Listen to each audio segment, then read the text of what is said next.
Tri series में कमाल का प्रदर्शन करने के बाद नेपाल का जो अगला टास्क है वो है वेस्टइंडीज जैसी टीम के साथ। नेपाल को पूरी ताकत के साथ उतरना पड़ेगा अगर कमाल का प्रदर्शन दोहराना है। ट्राई सीरीज के टी20 में नेपाल ने हर मुकाबले में प्रदर्शन किया। इस वीडियो में बात करेंगे नेपाल के उन 5 नए और शानदार खिलाड़ियों का जो अगर अच्छी फॉर्म में होते हैं, कमाल का प्रदर्शन करते हैं, तो फिर वेस्टइंडीज के सामने नेपाल की जीत लगभग तय हो जाएगी। ये उनमें से कुछ उभरते खिलाड़ी भी हैं जिनका नाम सुनकर आप शायद सरप्राइज भी होंगे कि कहीं ऐसा तो नहीं कि इनको कम मुकाबलों में सही तरीके से जज नहीं किया गया, इसको लिस्ट में डाल दिए हैं। मैं चाहूँगा इस पर अपनी राय ज़रूर दें और जिस तरीके से आप सभी लोग स्पोर्ट्स नाउ को सपोर्ट करते हैं उसी तरीके से सपोर्ट करते रहें। वीडियो को शुरुआत में ही आप लाइक ज़रूर करते हैं। तो शुरुआत करते हैं सबसे पहले कुशल भुर्तल के नाम से। जिस तरीके से ट्राई सीरीज इनका कमाल का गया है, इसके अलावा अगर आप देखेंगे हाल फिलहाल में कुशल भुर्तल ने हमेशा नेपाल के लिए अच्छा प्रदर्शन किया और सबसे खास बात कि अगर कुशल भुर्तल चलते हैं, वो नेपाल के लिए रन बनाते हैं, तो यह तय है कि नेपाल की जीत कंफर्म है, क्योंकि तेजी से रन बनाना, बैटिंग स्टाइल शानदार है। गेंदबाज देखकर डरते नहीं कि भाई ये ऐसा गेंदबाज है तो इसको इस तरीके से खेलना है। गेंदबाज कोई भी हो, कुशल भुर्तल उसको गेंदबाज के तौर पर ही लेते हैं। यहाँ पर अगर आप देखें कुछ प्रदर्शन में आपको दिखाता हूँ जो हाल फिलहाल में उनके टी20 में रहे हैं। कुवैत के खिलाफ 50 गेंदों पर 81 रन की कमाल की पारी। कुवैत के खिलाफ दूसरे टी20 में 7 गेंदों पर 3 रन बनाकर आउट हो गए थे। लेकिन उसके बाद अगर आप देखेंगे ट्राई सीरीज के प्रदर्शन, नीदरलैंड के खिलाफ 23 गेंदों पर 34 रन की तूफानी पारी। इसके बाद स्कॉटलैंड के खिलाफ 35 गेंदों पर 30 रन बनाते हैं, विकेट जहां पर थोड़ी मुश्किल रहती है। इसके अलावा नीदरलैंड के खिलाफ 51 गेंदों पर 61 रन की एक मैच्योर पारी खेली। यानी कि आप इन पारियों में देख सकते हैं कि ताबड़तोड़ अंदाज भी है, विकेट मुश्किल है तो वहां पर रिस्पेक्ट भी दिया गया और एक फिर से एक खूबसूरत पारी खेली गई है।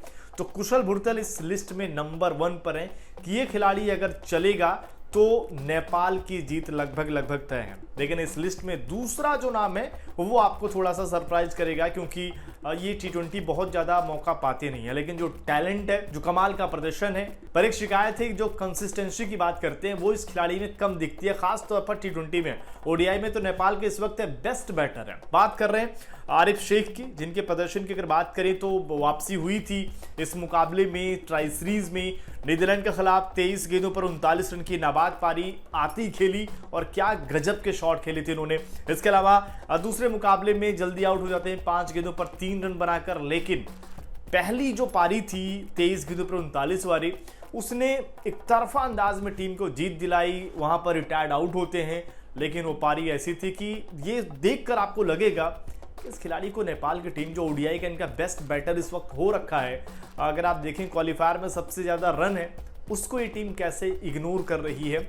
अगर आप देखें टी20 में इनकी जगह बनती है और हर मुकाबले में खिलाना बनता है। इसके अलावा इसके बाद जो लिस्ट शुरू हो रही है, ये नाम आपको सरप्राइज करेंगे। इसमें अगला नाम है भीम शर्की का। अभी सिर्फ 2 मुकाबले इस खिलाड़ी ने नेपाल के लिए खेले, लेकिन इस लिस्ट में इनका नाम है और आप हैरान जरूर होंगे। लेकिन जिस तरीके से डेब्यू किया, नेपाल के फैंस बिल्कुल भी हैरान नहीं होंगे। वो कहेंगे कि भाई इस टैलेंट का, इस इंटेंट जैसा खिलाड़ी उनकी टीम में नंबर 3 पर चाहिए ही था और ये खिलाड़ी वही कमी पूरी कर सकता है। भीम शर्की डेब्यू मुकाबले में 16 गेंदों पर 27 बनाते हैं नीदरलैंड के खिलाफ और बहुत ही अच्छे शॉट खेलते हैं।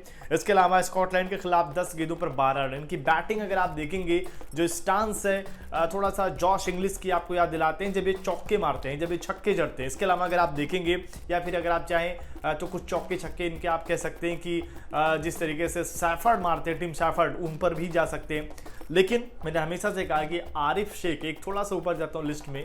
क्लास की जब हम बात करते हैं, टाइमिंग की बात करते हैं, तो शायद नेपाल में जो बेस्ट टाइमिंग वाले खिलाड़ी हैं उनमें से आरिफ शेख एक है।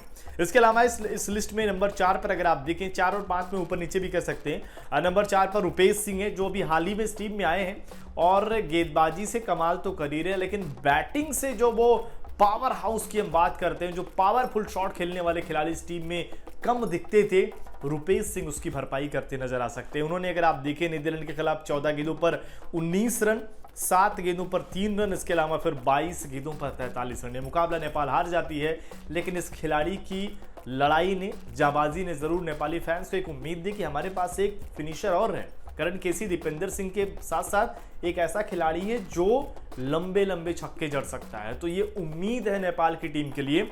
इसके अलावा नंदन यादव शायद एक ऐसा नाम जो बहुत कम मुकाबले खेल कर किसी टीम का प्रमुख गेंदबाज बन गया। ये अपने आप में एक अलग कहानी है, अलग स्टोरी है।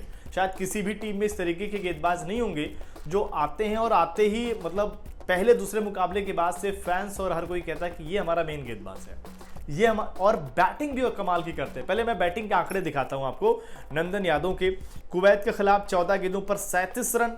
इसके अलावा आप कहेंगे ये बॉलर है।